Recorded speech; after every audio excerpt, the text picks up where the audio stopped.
Hi friends, welcome to Shamee's kitchen. എല്ലാവർക്കും സുഖമാണല്ലോ. വൈകുന്നേരം ചായക്കൊപ്പം എന്നും ഒരുപോലുള്ള സ്നാക്ക് തയ്യാറാക്കാതെ ഇച്ചിരി വ്യത്യസ്തമായിട്ടുള്ള സ്നാക്ക് കഴിക്കാനായിട്ട് എല്ലാവർക്കും ഇഷ്ടമുണ്ടാവും. വളരെ രുചികരമായിട്ടുള്ള ഒന്നാണ് കേട്ടോ. വീട്ടിലുള്ള ചേരുവകൾ മാത്രം മതിയാവും. ഇതിൻ്റെ ഡീറ്റെയിൽസ് ഒന്നും മിസ്സാകാതിരിക്കാൻ വേണ്ടി എല്ലാവരും ഒന്ന് സ്കിപ്പ് ചെയ്യാതെ കണ്ടേക്കണം. കൂടെ തന്നെ നമ്മുടെ ഈ ഷമീസ് കിച്ചൻ ചാനൽ ഇതുവരെ സബ്സ്ക്രൈബ് ചെയ്യാത്തവരാണെന്നുണ്ടെങ്കിൽ, അല്ലെങ്കിൽ ഇത് ആദ്യമായിട്ടാണ് കാണുന്നതെങ്കിൽ പ്ലീസ് ഒന്ന് സബ്സ്ക്രൈബ് ചെയ്തേക്കണേ. ആ തൊട്ടടുത്ത് കാണുന്ന ബെല്ലൈക്കനിൽ ഓൾ കൂടി ഒന്ന് മറക്കാതെ പ്രസ് ചെയ്തേക്കണം. എന്നാൽ ശരി, നമുക്ക് വേഗം വീഡിയോയിലേക്ക് പോകാം. നമ്മുടെ ഈ സ്നാക്ക് തയ്യാറാക്കിയെടുക്കാനായിട്ട് ഞാനിപ്പോൾ ഒരു ബൗൾ എടുത്ത് വെച്ചിട്ടുണ്ട്. അതിലേക്ക് നമുക്ക് കുറച്ച് ചേരുവകൾ ചേർത്ത് കൊടുക്കാം. ഫസ്റ്റ് വേണ്ടത് ഇതുപോലെ 1 കപ്പ് അളവിൽ അവിലാണ്. അപ്പോൾ ഇത് വന്നിട്ട് നല്ല തിന്നായിട്ടുള്ള അവലാണ് എടുത്തിട്ടുള്ളത്. നല്ല കട്ടിയായിട്ടുള്ള അവലാണെന്നുണ്ടെങ്കിൽ ഒരു 2 മിനിറ്റ് ഒന്ന് വെള്ളത്തിലിട്ട് നന്നായിട്ടൊന്ന് കഴുകി ആ വെള്ളം കംപ്ലീറ്റ് ആയിട്ട് മാറ്റിയതിന് ശേഷം അപ്പോഴത്തേക്ക് നല്ലതുപോലെ കുതിർന്ന് കിട്ടും. അങ്ങനെ വേണം ചേർത്ത് കൊടുക്കാനായിട്ട്. ഇതിപ്പോൾ നല്ല തിന്നായിട്ടുള്ള അവലായതിൻ്റെ പേരിൽ അതിൻ്റെ ആവശ്യമില്ല, നേരെ തന്നെ ബൗളിലേക്ക് ചേർത്ത് കൊടുക്കാം. ഒരേ 1 കപ്പ് അളവിൽ മതിയാവും, ഒന്നും കൂടെ ആവശ്യമില്ല. കൂടെ തന്നെ പിന്നെ ഇനി നമുക്കിതിലേക്ക് വേണ്ടതാണ് 2 നന്നായിട്ട് വേവിച്ചെടുത്ത ഉരുളക്കിഴങ്ങും കൂടി. എന്നിട്ട് ആ ഉരുളക്കിഴങ്ങെല്ലാം നല്ലതുപോലെ ഒരു ഗ്രേറ്ററിൽ വെച്ച് ഗ്രേറ്റ് ചെയ്തെടുത്തിട്ടുണ്ട്. കൈ വെച്ച് ഉടക്കുകയാണെന്നുണ്ടെങ്കിൽ ചെറിയ ചെറിയ കട്ടയുണ്ടാവും. അപ്പോൾ അതൊക്കെ ഒന്ന് മാറാൻ വേണ്ടിയിട്ടാണ് ഗ്രേറ്ററിൽ വെച്ച് ഗ്രേറ്റ് ചെയ്തിട്ടുള്ളത്. അതും കൂടി ചേർക്കാം. ഉരുളക്കിഴങ്ങിൻ്റെ അളവ് കൂടേണ്ട ആവശ്യമില്ല. ഇത് രണ്ടുമായി കഴിഞ്ഞാൽ പിന്നെ ഇനി നമുക്കിതിലേക്ക് വേണ്ടതാണ് ഒരു മീഡിയം സൈസുള്ള സവാള ഞാനിപ്പോൾ എടുത്തിട്ടുണ്ട്. എന്നിട്ട് അതിൽ നിന്നൊരല്പം മാറ്റിയിട്ട് ഈ ഒരു അളവിൽ കേട്ടോ, ഒരുപാട് സവാള ആവണ്ട. സവാള കൂടിപ്പോയാൽ വെള്ളത്തിൻ്റെ അളവ് ഇങ്ങനെ കൂടുതൽ നിൽക്കും. അതിൻ്റെ പേരിൽ വളരെ കുറച്ച് മാത്രം സവാള ചേർക്കാം.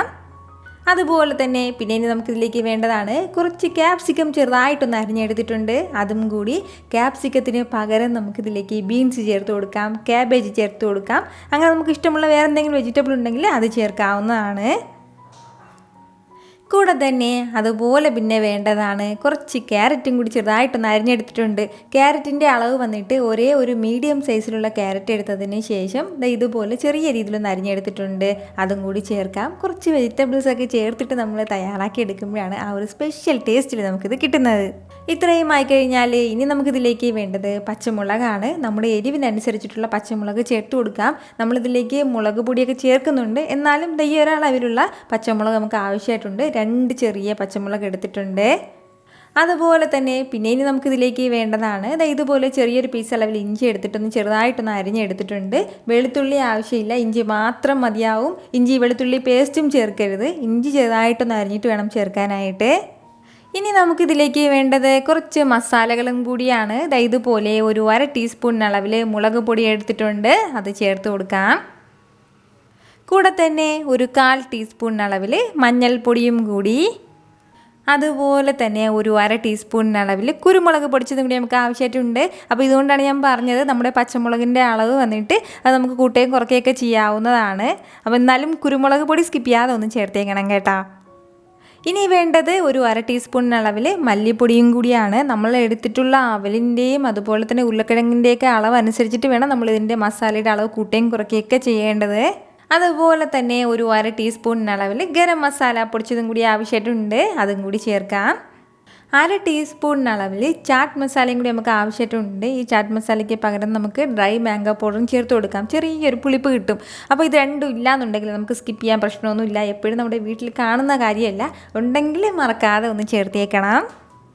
കൂടെ തന്നെ ഒരല്പം കറിവേപ്പിലയും കൂടി. കറിവേപ്പിലയുടെ അളവൊക്കെ നമ്മുടെ ഇഷ്ടത്തിനനുസരിച്ചിട്ട് ചേർത്ത് കൊടുക്കാവുന്നതാണ്. ഇനി വേണ്ടത് നമ്മുടെ ഈ സ്നാക്കിന് ഒരു പ്രത്യേക ടേസ്റ്റ് കൊടുക്കുന്ന കാര്യമാണ് നമ്മുടെ നിലക്കടല. വറുത്ത നിലക്കടല വന്നിട്ട് ചെറുതായിട്ടൊന്ന് പൊടിച്ചെടുത്തിട്ടുണ്ട്. കപ്പലണ്ടി തന്നെയാണ്. അപ്പോൾ അത് മിക്സിഡ് ജാറിലാക്കിയിട്ട് ചെറുതായിട്ടൊന്ന് നല്ലതുപോലെ ഫൈനായിട്ട് പൊടിക്കരുത്, ചെറിയ തരിതരിയായിട്ടൊന്ന് പൊടിച്ചിട്ട് അതും കൂടി ചേർത്ത് കൊടുക്കാം. അതുപോലെ തന്നെ പിന്നെ വേണ്ട കാര്യമാണ് 1 സ്പൂൺ നിറയെ അരിപ്പൊടിയും കൂടി. വറുത്ത പച്ചരിപ്പൊടിയാണ്. നമ്മൾ ഈ പച്ചരിപ്പൊടി ചേർക്കുമ്പോഴത്തേക്കും കുറച്ചും കൂടി കൂടുതലായിട്ടൊരു ക്രിസ്പ്നെസ്സും അതുപോലെ തന്നെ എണ്ണയൊന്നും അധികം വലിച്ചെടുക്കാതിരിക്കും. അതിന് വേണ്ടിയിട്ടാണ്. ഇതുവരെ നമ്മളിതിലേക്ക് ഉപ്പൊന്നും ചേർത്ത് കൊടുത്തിട്ടില്ലായിരുന്നു. അപ്പോൾ ആവശ്യത്തിനുള്ള ഉപ്പും കൂടി ചേർക്കുകയാണ്. ഇനി നമുക്കിതിലേക്ക് വെള്ളമൊന്നും ചേർക്കാൻ പാടില്ല. കാരണം നമ്മുടെ ഉരുളക്കിഴങ്ങിലും അതുപോലെ തന്നെ ബാക്കിയുള്ള വെജിറ്റബിൾസിലൊക്കെ ഉള്ള വെള്ളം തന്നെ ധാരാളം മതിയാവും. ഇനി നമുക്ക് നന്നായിട്ടൊന്ന് കുഴച്ചെടുക്കണം. അല്പം പോലും വെള്ളമൊന്നും ചേർക്കാതെ തന്നെ ഒന്ന് കുഴച്ചെടുക്കാം. ഞാനിപ്പോൾ ഇതുപോലെ നന്നായിട്ടെല്ലാം ഒന്ന് കുഴച്ചെടുത്തിട്ടുണ്ട്. വെള്ളമൊന്നും ചേർക്കേണ്ട ആവശ്യം വന്നിട്ടില്ല. നല്ലതുപോലെ തന്നെ ഇതുപോലെ ഒന്ന് കട്ടിക്ക് വേണം കുഴച്ചെടുക്കാനായിട്ട്. നമ്മൾ വെള്ളം ചേർക്കുകയാണെന്നുണ്ടെങ്കിൽ നല്ലതുപോലെ ഒന്ന് കുഴഞ്ഞു പോകും കേട്ടോ. അകത്തിങ്ങനെ വെള്ളം നിൽക്കുക. നമ്മൾ ഫ്രൈ ചെയ്തെടുക്കുമ്പോഴും അത് പൊരിച്ചെടുക്കുമ്പോഴും അകത്ത് ഉള്ളിൽ ചെറിയ ഒരുപാട് കൂടുതൽ സോഫ്റ്റ്നെസ് ഉണ്ടാകും. അപ്പോൾ അങ്ങനെ വരാതിരിക്കാൻ വേണ്ടിയിട്ടാണ് ഈ ഒരു രീതിക്ക് നമ്മളൊന്ന് കുഴച്ചെടുക്കേണ്ടത്. ഇനി നമുക്ക് വേണ്ട കാര്യം എന്താണെന്ന് വെച്ചാൽ കയ്യിലേക്ക് ഒരല്പം എണ്ണ ഒന്ന് പൊട്ടി കൊടുക്കാം. ഇതിപ്പോൾ അധികം ഒട്ടിയൊന്നും പിടിക്കുന്നില്ല, എങ്കിലും വേണമെന്നുണ്ടെങ്കിൽ മാത്രം ഒരല്പം എണ്ണ ഒന്ന് പൊട്ടി കൊടുത്തതിന് ശേഷം നമുക്ക് ഇഷ്ടമുള്ള ഷേപ്പിന് ഇതൊന്ന് റോൾ ചെയ്തെടുക്കാം. ഞാനിപ്പോൾ ഒരു കട്ട്ലറ്റിൻ്റെ ഷേപ്പിലാണ് ഇതൊന്ന് റോൾ ചെയ്തെടുക്കുന്നത്. നമുക്ക് വേണമെന്നുണ്ടെങ്കിൽ ചെറിയ ചെറിയ കുട്ടി കുട്ടി ബോൾസായിട്ട് അങ്ങനെ തയ്യാറാക്കിയെടുക്കാം. ചെറിയ പരിപ്പുണ്ടയുടെ ഷേപ്പിൽ തയ്യാറാക്കിയെടുക്കാം. അല്ലാന്നുണ്ടെങ്കിൽ സ്ക്വയർ ടൈപ്പിൽ തയ്യാറാക്കിയെടുക്കാം. നമുക്ക് ഇഷ്ടമുള്ള ഷേപ്പിൽ ചെയ്തെടുക്കാവുന്നേ ഉള്ളൂ. അകം വന്നിട്ട് ഒരുപാട് കട്ടിയായിട്ട് ഇരിക്കരുത്. ആ ഒരു രീതിക്ക് വേണം നമ്മൾ ഷേപ്പ് ചെയ്തെടുക്കാനായിട്ട്. അപ്പോൾ ഇതുപോലെ ഇത്രയും ആയിക്കഴിഞ്ഞാൽ പിന്നെ ഇനി നമുക്ക് വേണ്ട അടുത്തൊരു കാര്യം കൂടിയുണ്ട്. ഇതിങ്ങനെ തന്നെ എടുക്കാം. കൂടെ തന്നെ പിന്നെ വേണ്ട കാര്യമാണ് കുറച്ച് വറുത്ത കപ്പലണ്ടി. നേരത്തെ നമ്മൾ പൊടിച്ചെടുത്തില്ല, അതുപോലെ കുറച്ചും കൂടി ഉണ്ട്. അപ്പോൾ അതിലേക്ക് ഒന്ന് 2 സൈഡും ഒന്ന് മറിച്ചും തിരിച്ചിട്ട് ഒന്ന് കോട്ട് ചെയ്ത് എടുക്കുകയാണ്. അപ്പോഴത്തേക്കും കാണാൻ കുറച്ച് ഭംഗിയുണ്ടാവും. കോട്ട് ചെയ്ത് എടുക്കുമ്പോഴത്തേക്കും ഈ ഒരു രീതിക്കായിരിക്കും നമുക്ക് കിട്ടുന്നത്. ഇതുപോലെ തന്നെ നമുക്ക് ബാക്കിയുള്ളതും പെട്ടെന്നൊന്ന് ചെയ്തെടുക്കാം. നമ്മൾ എടുത്തിട്ടുള്ള ആ ഒരു മിക്സിൽ നിന്നും ഈ ഒരു അളവിലാണ് നമുക്ക് റോൾ ചെയ്തെടുക്കാൻ വേണ്ടി പറ്റിയിട്ടുള്ളത്. ഇതിൽ നിന്നും ചെറുതായിട്ടൊന്ന് റോൾ ചെയ്തെടുക്കുകയാണെന്നുണ്ടെങ്കിൽ കുറച്ചും കൂടി കൂടുതൽ അളവിൽ കിട്ടും. അപ്പോൾ ഇത്രയും ആയിക്കഴിഞ്ഞാൽ ഇനി നമുക്ക് ചെറുതായിട്ടൊന്ന് ഫ്രൈ ചെയ്തെടുക്കാം. ഞാനിപ്പോൾ ഇതുപോലെ ഒരു ഫ്രൈയിങ് പാൻ അടുപ്പത്തേക്കൊന്ന് വെച്ചിട്ടുണ്ട്. അതിലേക്ക് ഒരു അല്പം മാത്രം എണ്ണ ചേർത്ത് കൊടുത്താൽ മതിയാവും. ഒരുപാട് ഇങ്ങനെ മുങ്ങിക്കിടന്നിട്ടല്ല ഇത് ഫ്രൈ ആകേണ്ടത്. ഇനി എണ്ണ ഒന്ന് ചൂടായി കഴിയുമ്പോഴത്തേക്കും ഇതിലേക്ക് ഇന്ന് ഓരോന്നായിട്ട് ഇങ്ങനെ വെച്ച് കൊടുക്കാം. ഈ ഒരു അളവിന് മാത്രം എണ്ണ മതിയാവും. 2 സൈഡും നല്ലൊരു കളറാകുമ്പോഴത്തേക്കും നമുക്കിത് എടുക്കേണ്ടതാണ്. അതുപോലെ തന്നെ ഫ്ലെയിം ഒരുപാട് കുറച്ച് വെക്കേണ്ട ആവശ്യമില്ല. ഒരു ലോ ഫ്ലെയിമിൽ നിന്നും മീഡിയം ഫ്ലെയിമിൽ ഇടയ്ക്ക് ഒന്ന് വെച്ചിരുന്നാൽ മതിയാവും. ഹൈ ഫ്ലെയിമിലും വെക്കരുത് കേട്ടോ. അതായത് നമുക്ക് നന്നായിട്ട് ഇങ്ങനെ വെന്ത് കിട്ടണം എന്നുള്ള ആവശ്യമില്ല. കാരണം എന്താണെന്ന് വെച്ചാൽ നമ്മൾ ഇതിലേക്ക് ചേർത്തിരിക്കുന്നതെല്ലാം പെട്ടെന്ന് വെന്ത് കിട്ടുന്നതാണ്. ഉരുളക്കിഴങ്ങെല്ലാം നന്നായിട്ട് വേവിച്ചിട്ടുണ്ട്. അതുപോലെ തന്നെ അവലിൽ നിന്നും ഒരുപാട് വേഗിൻ്റെ ആവശ്യവുമില്ല. നല്ലൊരു ഷാലോ ഫ്രൈ ചെയ്ത് വേണം നമ്മളിത് എടുക്കാനായിട്ട്. ഒരു സൈഡ് ചെറുതായിട്ടൊന്ന് മുരിഞ്ഞ് കഴിഞ്ഞാൽ പിന്നെ നമുക്ക് തിരിച്ചിട്ട് കൊടുക്കാവുന്നതാണ്. നമ്മളിതിലേക്ക് ചേർത്തിരിക്കുന്ന എല്ലാ ചേരുവകളും നമ്മുടെ വീട്ടിൽ തന്നെ മിക്കവാറും ഉള്ളതാണ്. അധികമായിട്ടൊന്നും നമ്മളിതിലേക്ക് ചേർത്തിട്ടില്ല. പക്ഷേ ഇതിൻ്റെ ടേസ്റ്റ് വന്നിട്ട് ഒരു വ്യത്യസ്തമായിട്ടായിരിക്കും കേട്ടോ നമുക്ക് ഈ സ്നാക്ക് കിട്ടുന്നത്. എപ്പോഴും നമ്മൾ ഒരേ ടേസ്റ്റിലുള്ള സ്നാക്കൊക്കെ വീട്ടിൽ തയ്യാറാക്കി കൊടുക്കുന്നതിൽ നിന്നും ഇതുപോലെ വ്യത്യസ്തമായിട്ടൊക്കെ ട്രൈ ചെയ്ത് കൊടുക്കുമ്പോഴത്തേക്കും അവർക്ക് നല്ല സൂപ്പറായിട്ട് ഇഷ്ടമാവും. ഈ ഒരു രീതിയിൽ മാത്രം നമ്മുടെ ഒരു സൈഡ് ഒന്ന് മുരിഞ്ഞ് കിട്ടിയാൽ മതിയാവും. ഇപ്പോൾ ഇവിടെ നല്ല ക്രിസ്പി ആയിട്ടാണ് ഉള്ളത്. ഇതുപോലെ തന്നെ മറു സൈഡും ഒന്ന് ക്രിസ്പി ആയിട്ട് കിട്ടണം. പ്രത്യേകം ശ്രദ്ധിക്കേണ്ട കാര്യം, കംപ്ലീറ്റ് ആയിട്ട് എണ്ണയിലിട്ടത് ഫ്രൈ ചെയ്യരുത്.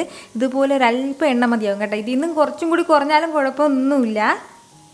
2 സൈഡും നല്ലതുപോലെ ഒന്ന് മുരിഞ്ഞു കഴിഞ്ഞാൽ പിന്നെ ഇനി നമുക്കിത് എടുക്കാവുന്നതാണ്.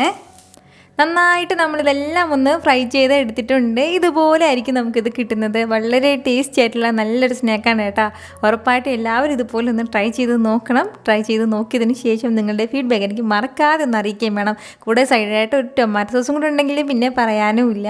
അപ്പോൾ നിങ്ങൾക്ക് ഈ വീഡിയോ ഇഷ്ടമായാലും ലൈക്ക് ചെയ്യാൻ ആരും മറക്കരുത്. കൂടെ തന്നെ നിങ്ങളുടെ ഫ്രണ്ട്സിനും ഫാമിലിക്കും എല്ലാവർക്കും ഒന്ന് ഷെയറും കൂടെ ചെയ്ത് കൊടുത്തേക്കണം. വീണ്ടും നല്ലൊരു ഉഷാറ് വീഡിയോ ആയിട്ട് നാളെ 2 മണിക്ക് കാണാം. അതുവരേക്കും എല്ലാവരും ഹാപ്പി ആയിട്ടിരിക്കുക, സന്തോഷമായിട്ടിരിക്കുക, എല്ലാവരും സേഫ് ആയിട്ടിരിക്കണം. Take care friends.